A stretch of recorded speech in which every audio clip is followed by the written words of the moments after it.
တော်တစ်ပတ်ကုန်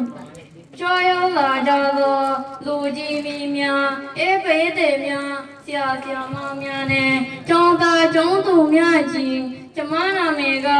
မနုကာယပြပတဲ့ကြီးကျမကဘဝတိုင်းတွင်ကိုပါရတော်တဲ့ကျောင်းတိုင်းပြည်သမတဲ့ပြီးစာတီယုံနေသောကျောင်းသူတရားပြပတဲ့ကြီးယနေ့ကျမပြောပြမယ်ဂုဏ်စဉ်ကတော့မင်္ဂလာတိုင်းဖျားချက်ပြီးပြပတဲ့ကြီးသတ္တမီများမေပွားကြီးမစွာ၍မိခင်တယောက်ဟာ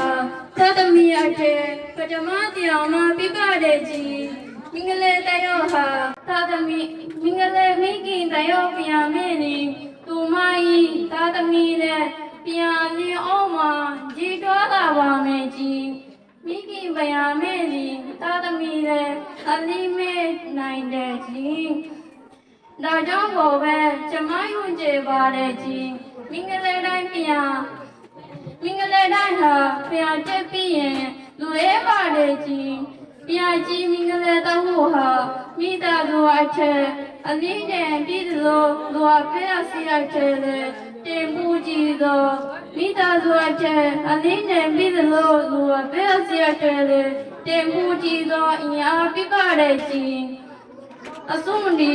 ကျမပြောကြည့်တာတစ်ချက်ကတော့အနာဂတ်အလင်းတဲ့များပြီးနိုင်ရဲ့အထက်မင်္ဂလာတိုင်းဟာပြန်ချက်ပြီးရင်ကျိုးသားပါလို့ပြောကြည့်ပါတယ်ကြီးပြန်ကြည့်မိခင်တယောက်ကပဲပြန်ကြည့်မှုစေတီကိုပြန်ကြည့်မိခင်တယောက်ကပဲပြန်ကြည့်မှုစေတီကိုဖဲ့ကျပေးနိုင်ပါတယ်လို့ညီးခွန်ကြောပါရတယ်အားလုံးကိုကျေးဇူးအထူးတင်ပါတယ်ကြီး